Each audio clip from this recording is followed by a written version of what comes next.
This read, we're going to be going over some more JavaScript fundamentals. So in our last video, we created a function, our first function, and it is taking in an argument for name. So we were saying greeting read. We ran this file and we're getting this message, this alert that says, hey, read. Okay, that's all well and good. Let's go over a few more helpful tricks. So what if I wanted to give my parameter a default name? So just in case someone did not say who they wanted to be greeted, we could set it to read. So you can notice I just removed the argument here in our method call, and I'm going to refresh the page after I've saved the JavaScript file. We'll see what happens. Hey, read. Okay, and you'll notice that the capital R is there, so it's reflecting this change. So here, this will allow us to not only use the parameter to make different calls to the method, but it will also provide a value if we so wish. And now, this may not be the greatest use case for it, but this is a very powerful thing that you can do with parameters in your functions. So just to illustrate that it's working, let's go ahead and say greeting Bob, and this should work just how we had it before. Refresh, hey Bob. Okay, sweet. All right, now what I would like to do is talk about variables, because there are three different types of variables that we are going to cover in JavaScript. So there's const, let, and the kind of outmoded var. So all three of these work in different ways, and we're going to discuss them here. So first, the most important thing about variables is how they are scoped. So let's go ahead and check that out. So I'm going to say const my friend, let's say friend name equals Bob. Okay, cool. So I want to say friend name here, okay? And we are using const because we don't expect our friend's name to change in this instance. Const sets things that you do not want to be reassigned later in your application, and there's a lot of value in that. So if if there's a value that you do not want reassigned, if you don't want another developer to rewrite the variable name, then const is the keyword that you're going with. Otherwise, you would want something like let, and we'll get to that in just a moment. So let's just make sure that this is working. So I'll save, our white dot went away, and we should expect to see hey Bob, even though the default name is set to read. All right, nice. So we're still getting hey Bob. That's what we expected. All good. So now let's play around with the idea of scope a bit. I'm going to say const name, or actually I can just say name equals Tim. So what's going to happen here, because we have this alert, hey, plus our name, but we're already taking in the parameter here, so that's kind of interesting. Okay, now it's Tim. That's weird, right? So we can think about this, about the way the function is working and the scope of the variables provided to it. So when this method call happens, it's essentially like an order of operations issue. So we're calling greeting with friend name. We have this variable outside of our function, and we've assigned the name Bob to it. So this is what's called a string, just in quotes, or you could actually use double quotes like this if you prefer. Either way is fine. I just prefer single quotes. It just looks neater to me. And after we call greeting friend name, so kind of like just saying greeting Bob, they're the same thing here. But we might have different friend names as we go. We might create like friend name 1, friend name 2, and want different greetings for all of our friends. And maybe we can get and use that as an example in a bit. Now inside of our method, so we've called greeting with the name of Bob. If you can follow along with all those steps, we're kind of bouncing around a bit within our application already.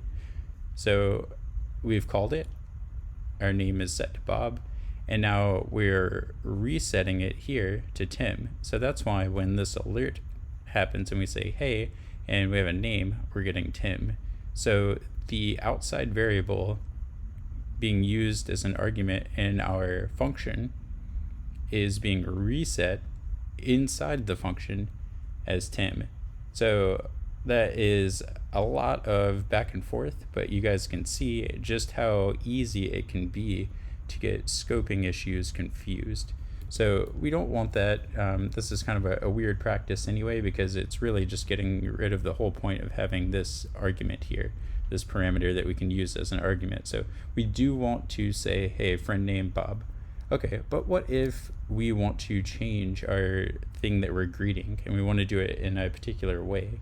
So I want to say, hey, Bob, it's this time of the day. So what we'll do is we're going to say, hey, Bob, and we're going to concatenate another string. It is concatenate another string, and we're going to say new date. And date in JavaScript is a type where we're just going to get a date in a particular format, and we're not going to manipulate that for now. Well, actually, let's go ahead and do it. We can just do it in a way that you guys can see how one might go through this, or anything where you maybe not be familiar with JavaScript. So we're going to get the time of now. So date.now is how that works. And we need a date object first. So we can get, let's just use date.now.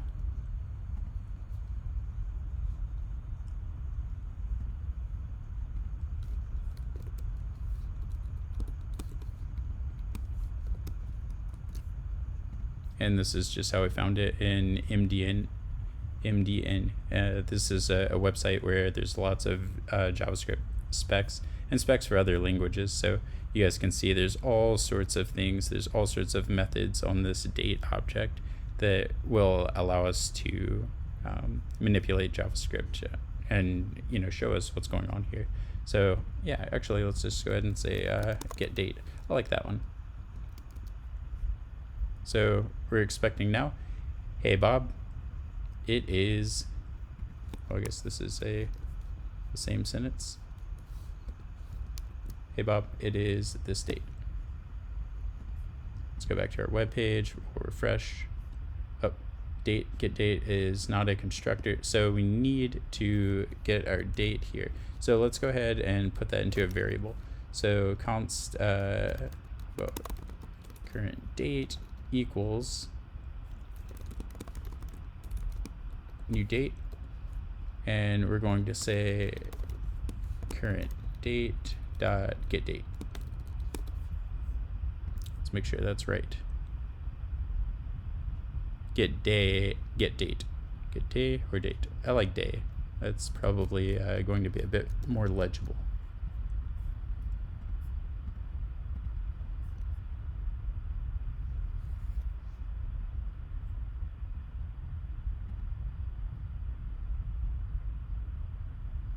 Oh, here we go. Hey Bob, it's 1. So the day is 1 because Monday is today, and all of the days are stored in an array of days. So an array is like this. So here's what we'll do. We'll just say const day names, and we'll just make up some quick names. You guys don't have to really do this on your own because it's a little tedious, but here we go. We'll just knock this out.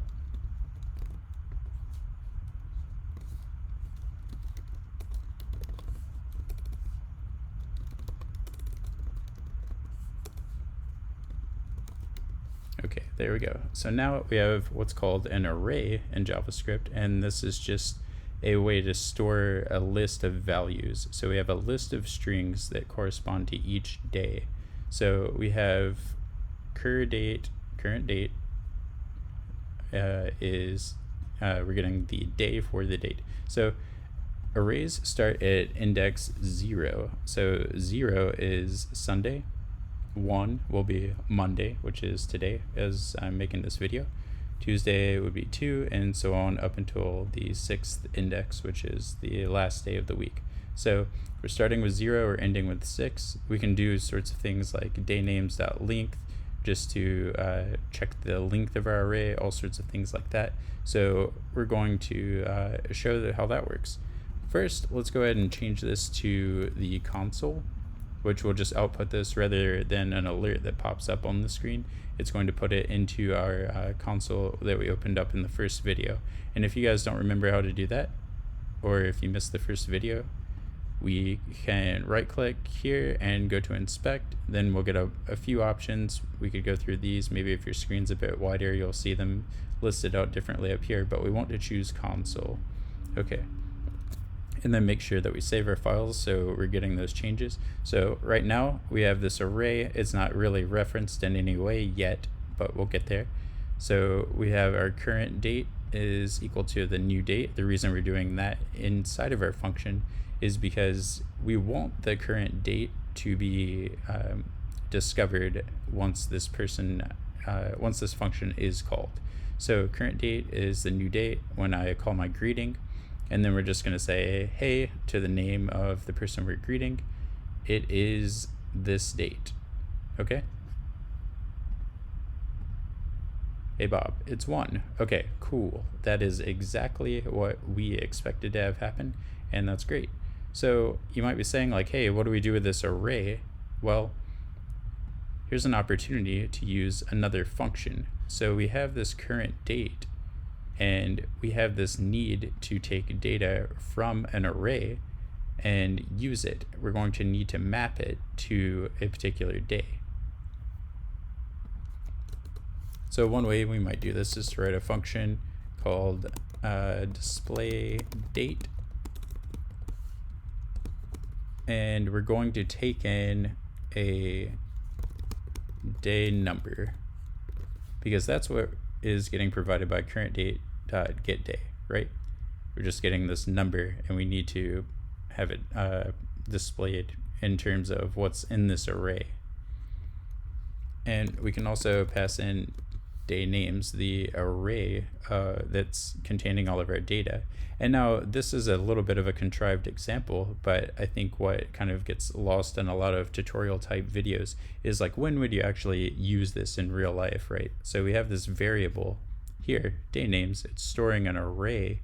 This could be coming from anywhere. We might get this from, you know, an application programming interface or API that controls something like weather data, and we want to use that data that we go out and get, store it on our end, and then manipulate it in a way that we can show it to our users. So we have this day names API, or this day names list that, you know, we can pretend that we've gotten from an API, but for now we're just doing what's called hard coding it. We've just written it out.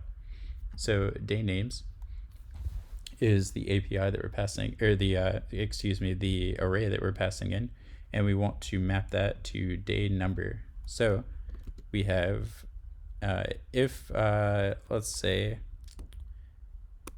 if day number, and this is going to be a simple conditional, we're going to say if day number equals 1, because we're just checking for the number 1 here.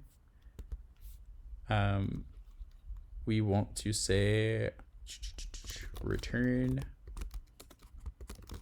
Monday, and we're not handling every case here, obviously. So yeah, let's say, oh, actually, here's a better way to do this that actually uses our day names array, the point of doing this. So the way you reference pieces of an array is by their index, and the syntax for that is we have day names, our array, and we put brackets after it, and then these brackets include the index. And now you could write in a name if you have a different way that these are organized, or what's most typically done is we use a number. So if day number, we wanted to get day names and use 1 here.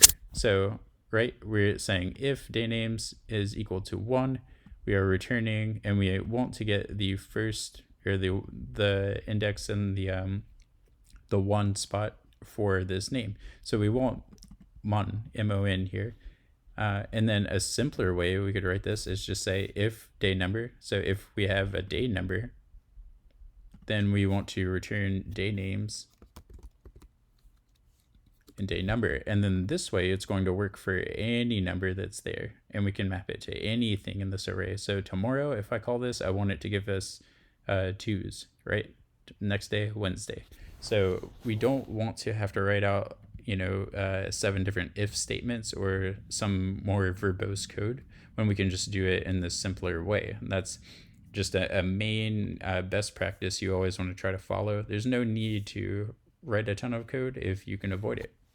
And it just keeps it easier for someone else to reuse. Say we created a different day one of these times, and we wanted that to be reflected in this function. Now we don't have to change anything in our function. It's just new data that is reflected in our array up here, or what we get back from the API. So that's cool because we don't have to have this function and what's in it in this conditional manipulating that, reflecting the data that we're getting from an outside source. Instead, the only thing that's changing is the outside source's data, and we can handle it in the exact same way within our application. So that's a great way to code. So let's just kind of go through the logic here and make sure that everything is looking right before we call our method. So function, we have display date names, and this could just be, let's say like day array, because this is actually just the name of our parameter. So, just to avoid confusion, we don't need to call it the same thing as day names. Day names is just the name of the variable holding this array of date strings. So, okay, we are taking in day array. We'll use that down there as well. And we are going to take in the day number, which we're using here. Okay, and we've seen in our HTML, in our web page in the console, that we are getting 1 here. Okay, so that's what curDate.getDay is giving us. So I am just going to copy that with just Command C, delete this, and we're going to use our new method that we just created, display date. And we are going to use day names is our array, and we are going to use curDate.getDay to get the day, and that's going to be our day number. So we should say, hey Bob, where's our friend name here? We've set our friend name to Bob. It is Monday. Let's just make it look nice and pretty. So that's what we're expecting here. Awesome. So we are using functions within functions within functions. We're getting down and dirty already, guys. So this is, although a simple use case, it's definitely something that is going to happen a lot. So yeah, I appreciate you guys following along with this introduction. We got a little bit into variables. We'll continue that in the next video and talk about the different types of variables, but we're already doing a great amount of functional programming, and this stuff can seem confusing at first. So don't worry if you have to go back through the video and figure out how all this stuff is bouncing around, because we have things doing things inside of other things, and it can feel confusing. That's very natural, especially starting out. As we go, the big thing to keep in mind is that we want to write code like this, where we only had one simple check. So we basically just check if we do have a day number. Another way to look at that is, hey, did we get back some data here? And an even cleaner way of doing that might say, if day array and day number, so both of these have to exist for this statement to be true. So this and this, then we can go ahead and return our expected value here. Boom, cool. So not only are we checking that we are getting our day array, we're checking that this exists within the call, and we're getting like data that we can use. We are getting that day number. So that's another way you might want to do it. You don't have to. Yeah, I hope you guys enjoyed this video. So if you did, hit the like button, and please subscribe and comment on anything, any critiques you had of this video. And on the next video, we're going to be getting into variables. So I'll see you guys there.